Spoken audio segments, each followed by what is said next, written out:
friends, welcome back to my channel. Today we are going to do bridal makeup. I just had my makeup done by Alex. We did a cute little collab on her YouTube channel. I'll link the video up above and down below if you haven't seen it yet, but I thought it would be fun to take some of the tips that I learned and do a little spin on how I would do my own bridal makeup. With Alex, we did a lot more of a smoky look, but I'll pop on some inspo here. I want to enhance some of my natural features, but I still want to look dreamy but elevated. We'll add a little bit of sparkle as well. So let's go ahead and get started. So as you can see, I have acne prone skin. I'm currently going through a little bit of a breakout. That's what happens. I am working on a skincare video because a lot of the comments in Alex's video was about my skin, and so I'm going to do a separate video on my current skin routine, how to get that glass skin look even if you have acne prone skin like I do. So I'll dive deeper into that. But first thing we want to do is prime the skin. This is one thing that I learned from Alex. I feel like a lot of the tips I'm just going to talk about what I learned, and I've been watching a lot of videos too because I'm thinking about doing my own makeup for my wedding, but I do have a makeup artist booked. I have a trial with her the week before the wedding in May. Hopefully all goes well, but I'm just gonna keep practicing in case I decide I want to do my own makeup.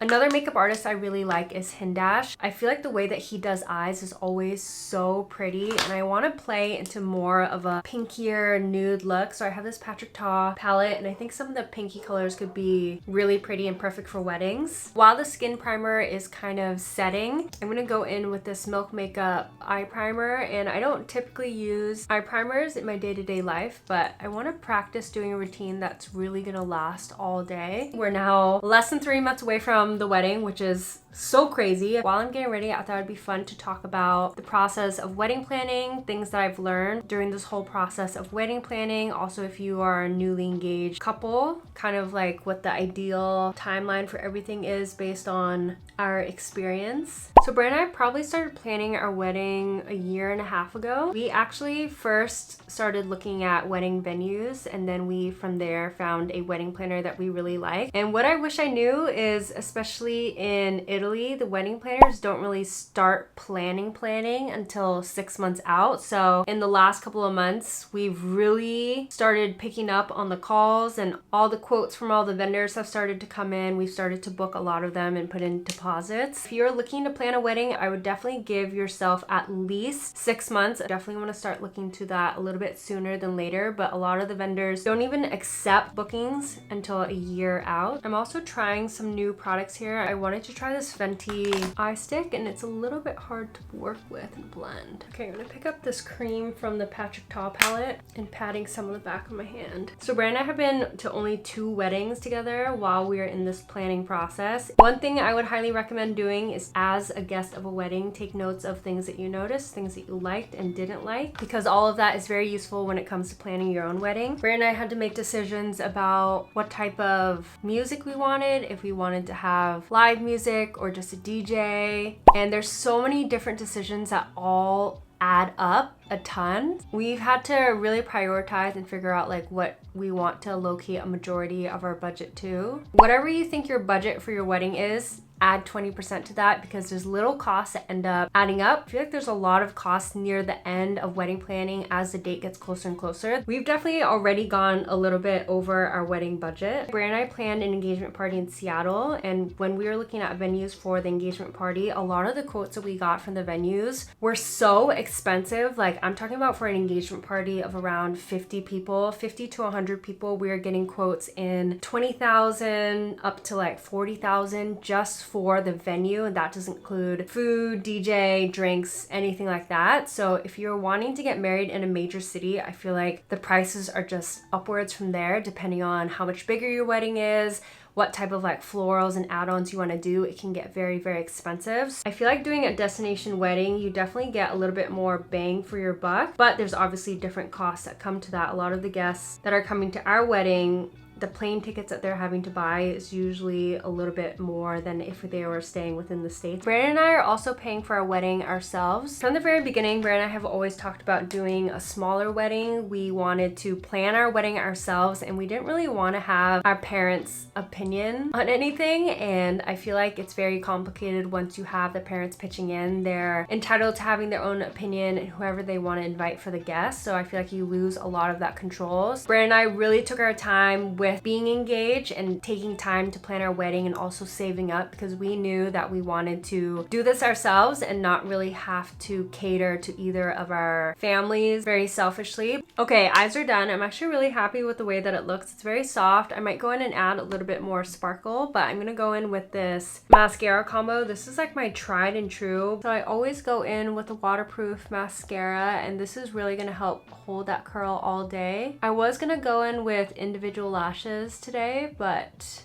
I'm not going anywhere. I don't think I want to do that today. And then I have this little lash comb here I'm going to use to just kind of lightly separate some of the clumps. I used to skip this step, but it really does make a difference in just helping the lashes look really clean. Some of the benefits of having a destination wedding, it's a great excuse to narrow down the guest list, and you don't really have to explain much because people just assume with a destination wedding, it's obviously going to be a little bit smaller. During the planning process, our planner has saved us so much money. So if you are debating on getting one or not, so nice to have a planner that has that experience. And working with her has been so easy because I literally just sent her my Pinterest board and she was able to find a lot of vendors within our budget. Highly recommend. Okay, I'm back. I ended up adding a little bit more of a pinky shimmer color, and I used a dark brown liner instead of a black one that I use on this eye, and I feel like it's just a subtle difference, but it looks a little bit more warmer and softer on this side. Let me know what you guys think, but I think I'm gonna go back and fix this one. I'm picking up some of this Valentino blush that I'm gonna use later, and I'm gonna mix it in with this Hourglass shimmer. I just mixed a little bit of both, and I'm just patting it onto my lid.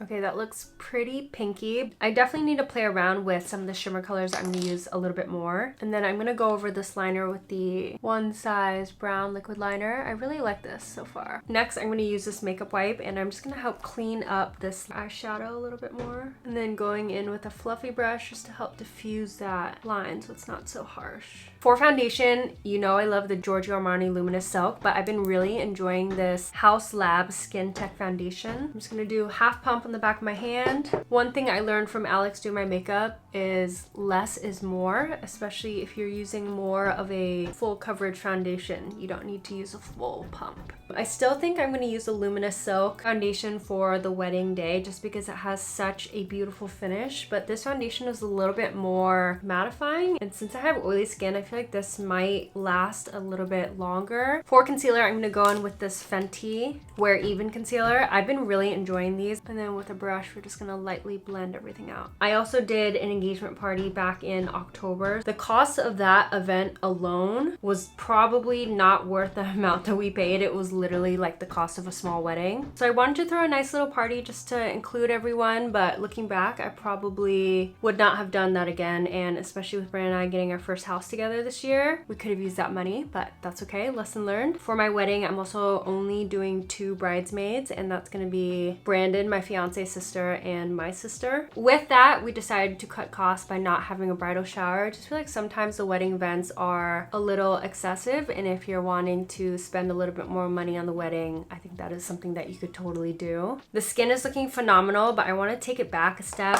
I'm gonna throw on a little bit of a lip tint. I'm just wiping off whatever is on my lips. Milk Makeup also just came out with these jelly tints. The packaging is so stinking cute, and these are nice because you can apply them straight onto your face or lips, but I still prefer my Clarins lip tint because I feel like this is a lot easier to blend both on the cheeks and the lips. It leaves a really good stain, so I am gonna tone this down with more of a nude lippy. I have this MAC lip liner here in the shade Strip Down, and then Tower 28 also came out with these cute little lip balms that are tinted, so I'm just gonna go ahead and throw on a little something something. I feel like everyone is coming out with a lip balm. I'm here for it. I love testing these out. Now going in with a sponge just to soak up excess product and make sure the makeup doesn't look cakey. Okay, now going in with the brightening shade of the Fenty Concealer in the shade 240N. If you have friends that are willing, you could always find little things that you can hire your friends for, and that's kind of a great win-win situation. They can get a little extra cash on the side. You can pay maybe a little bit less for hiring your friends, but then obviously you have to kind of weigh if it's gonna take out a little bit of the experience for them and if that's worth it. I ended up hiring my now sister-in-law to do the florals for my engagement party, and she did a beautiful job. If you guys are planning any events or weddings in Seattle. She actually has a little business on Instagram. I'll leave her handle down below, and she's available for hire for things like that. And I feel like I also know so many people that ended up finding a career out of helping a friend out for their weddings. So many planners that came out of doing it for fun or for a friend on the side, or even planning their own wedding. So you never know. We're gonna go in and bake with the Givenchy powder. This is probably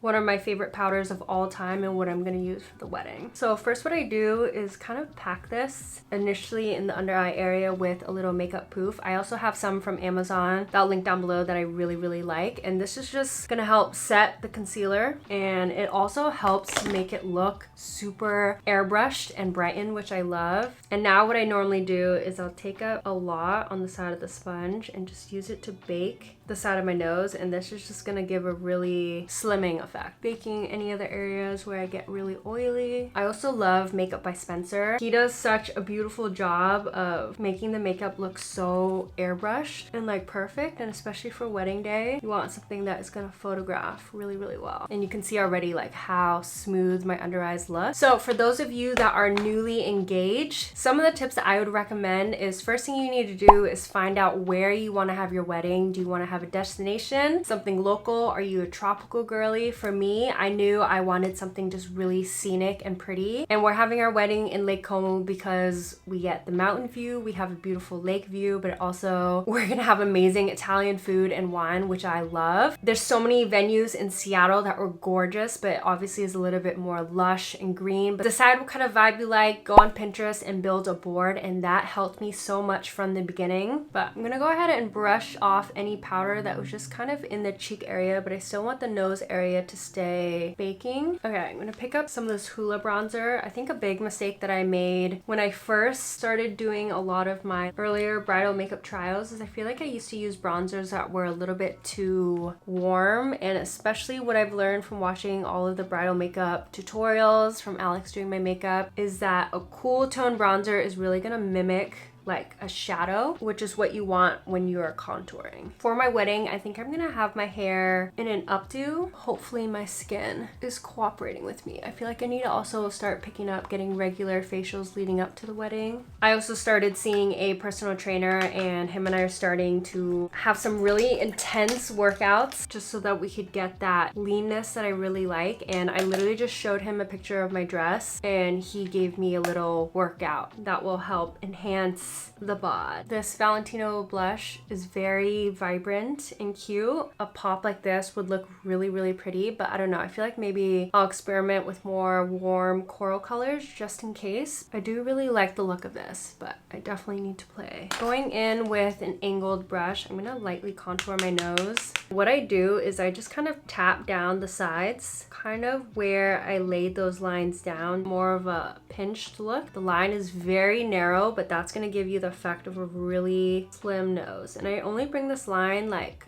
part way down, and then I'm gonna go across my nose here, and this is gonna give me kind of that button nose effect. I used to take this line and drag it all the way down, but I feel like it just gives me more of a bulbous look, which you definitely don't want. So, and then up here, I'm gonna go ahead and continue that line kind of curving towards my brows. I used to never really put that much effort into doing my makeup, but once you start putting your best effort every time you do your makeup, I feel like that's how you get better. Because if your mindset is always like, where am I going? Who do I need to impress? You're doing quick 5-minute makeup every single time, you're not gonna get better. So the last few times I've had to get ready, even today, I have no reason to get ready. I've just been doing the best that I can and experimenting with different products and techniques, because you can see how everything lasts, how it photographs. I feel like it just makes you better at doing your own makeup. I'm gonna pick up a little bit of this Benefit Tickle highlighter. It looks really pink in the pan, but on the cheeks, it kind of has like a gold reflect. That looks really pretty. And I'm kind of taking the highlight a little bit lower and more on my cheeks than I normally would, just so that it looks like my skin is glowing. Could see the difference. Okay, and then on my finger, I'm gonna pick up a little bit and we're gonna bring it down the nose and add a pop to the inner corner just to help open up the eyes a little bit. Going back to this palette, I'm actually gonna pick up some of this shimmer shade right here. I'm gonna lightly pat that to my lower lash line. I don't typically smoke out this area, but I do wanna add a little bit of depth, and I've just found that using a shimmer shade down here just helps to keep my eyes looking open still without making it look too like dark or dramatic. Another thing that you want to do when starting to plan your wedding is to just sit down with your partner and come up with an Excel spreadsheet of the guests that you want to invite to your wedding, because having an approximate guest count is going to help you so much. It narrows down the venue. It helps you determine your budget, especially when you're speaking to your planner. So it's just good to figure out what size wedding you want, where it's going to be, and from there everything is much easier to plan. That lip color is just so pretty. I did the lip stain as the base layer because once my lip combo wears off, I'm still going to be left with a little bit of a stain at the end of the day. So the fade is a little bit more graceful, you know what I mean? This may be the prettiest makeup I've ever done on myself. It's so pretty. Last tip that I want to talk about is right when we got engaged, we didn't do our official engagement photos until probably a year later, and we really invested in a great photographer, and we actually are hiring him again to do our wedding. And the engagement photos we use for the invitations, the website, and we splurge on that, especially for me because I wanted incredible photos. I think it's worth the investment because these are photos that you're gonna have forever. It's gonna be all over your invitations if you do a wedding website. I'm gonna set the look with this One Size Beauty setting spray. This is a mattifying setting spray, and I don't know what is in this, but it makes my makeup last so long. I almost wish I was going somewhere today and I had an excuse to wear this makeup out because it looks so pretty. I lightly sprayed that all over the face to help allow it to last all day. And I'm gonna go in with another setting spray. This is the Milk Grip and Set Refresh Spray. This one's a little bit more dewy, so I'm just gonna spray it on kind of like the outer perimeters of my face. And I'm avoiding the T-zone because that is normally where I get the most oily by the end of the day, but that's gonna just give the skin the really wet, glassy, dewy look. I'll list all the products down below. They're also tagged in the video as well if you guys have not used YouTube shopping. It's a really easy way to shop all the products that you use in this video, and I'll tag the exact shades and everything like that. So if you guys enjoyed this look, please thumbs up this video. It helps me out so much. If you want it to be more tutorial-like, let me know. I feel like I'm not really like a makeup artist, but if that's what you want to see more of, let me know. Thanks for watching. See you next time. Bye.